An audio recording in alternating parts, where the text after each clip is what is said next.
नमस्कार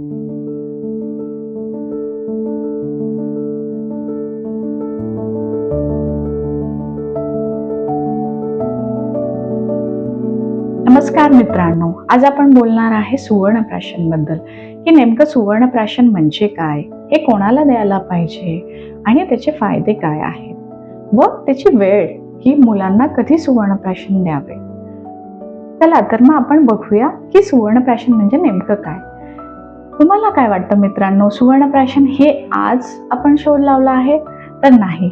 याचा उल्लेख आयुर्वेदाच्या पुराण ग्रंथ जसं काश्यप संहिता याच्यामध्ये आपल्याला बघायला मिळतं. काश्यप संहितेमध्ये मुलांवर 16 संस्कार करण्याचा उल्लेख केला आहे.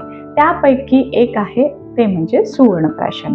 त्यामध्ये नमूद केलेलं आहे काश्यपांनी की मुलांना काय काय फायदे होणार आहेत. तर सुवर्णप्राशन पहिली गोष्ट बनवण्याचा विधी आपण पाहूया.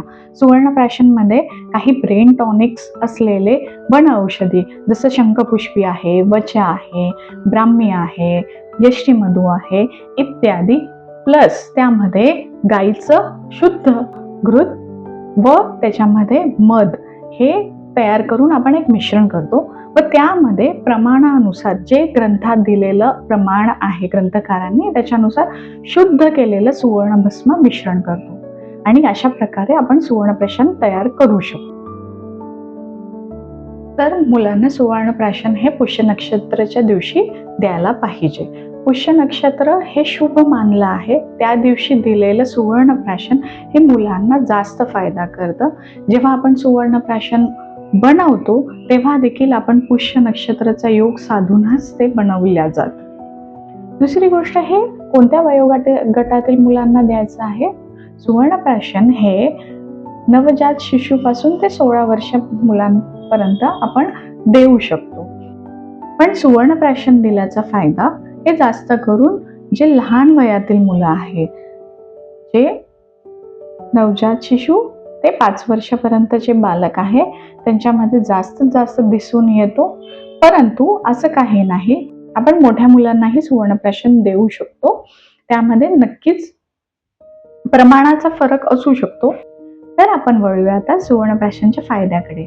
सुवर्णप्राशन हे लहान मुलांमध्ये नित्य नियम जर आपण दिले तर त्यांची बुद्धिमत्ता वाढते, त्यांचं व्याधी प्रतिकार क्षमत्व वाढतं, म्हणजेच की मुलांची इम्युनिटी वाढते. त्याच्यामुळे जे आजारी पडण्याचं प्रमाण आहे, वातावरण बदललं किंवा थंड काही खाल्लं तर त्यामध्ये जे मुलांचं किंवा ॲलर्जिक सर्दी आहे त्यामध्ये जे मुलांचं आजारी पडण्याचं प्रमाण आहे ते कमी होतं. तिसरी गोष्ट आहे, मुलांची पचन क्षमता वाढते, पचन करण्यास हे मदत करतं. सुवर्णप्राशन नित्य दिल्याने मुलांच्या मेमरीमध्ये पण वाढ होते. जे आपण त्यांना सांगतो ते मुलांना बुद्धीमध्ये धारण करून ठेवण्यास मदत होते. त्यांची ओव्हरऑल डेव्हलपमेंट ही नक्कीच चांगली होते. तर सुवर्णप्राशन हे कुठून द्यावं? जर तुमच्या आजूबाजूला एखादे वैद्य असतील, त्यांच्याकडे जर ते स्वतः सुवर्णप्राशन बनवत असतील तर त्याचं तुम्ही सुवर्णप्राशन देऊ शकता, किंवा ऑनलाईन काही ट्रस्टेड ब्रँड्स आहे, जे रिसर्च ब्रँड्स आहे, त्याचे तुम्ही सुवर्णप्राशन लहान मुलांना देऊ शकता. तर मित्रांनो, आता आपण वळूया व्हिडिओच्या शेवटच्या टप्प्याकडे. ते म्हणजे, जर मी माझ्या बालकाला सुवर्णप्राशन दिलं नाही तर माझं बालक बुद्धिमान होणार नाही का? तर याचं उत्तर आहे नाही. प्रत्येकच बाळ जन्मापासूनच बुद्धिमान असतं.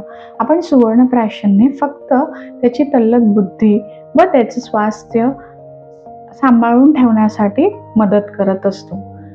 व त्यावर बाळाची बुद्धिमत्ता व त्याचं स्वास्थ्य हे इतरही घटकांवर अवलंबून असतं. जसं तुमचं बाळ काय खातंय, आईचं दूध कसं आहे, किंवा आजूबाजूचं वातावरण कसं आहे. तर ह्या सगळ्या गोष्टींनी देखील बाळाची हुशारी व व्याधिक्षमत्व हे ठरत असतं. जसे प्रत्येक गोष्टीचे फायदे असतात तसे तोटेही असतात.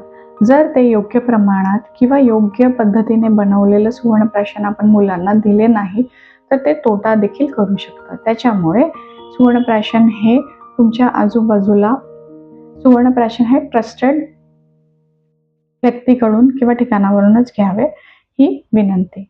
धन्यवाद.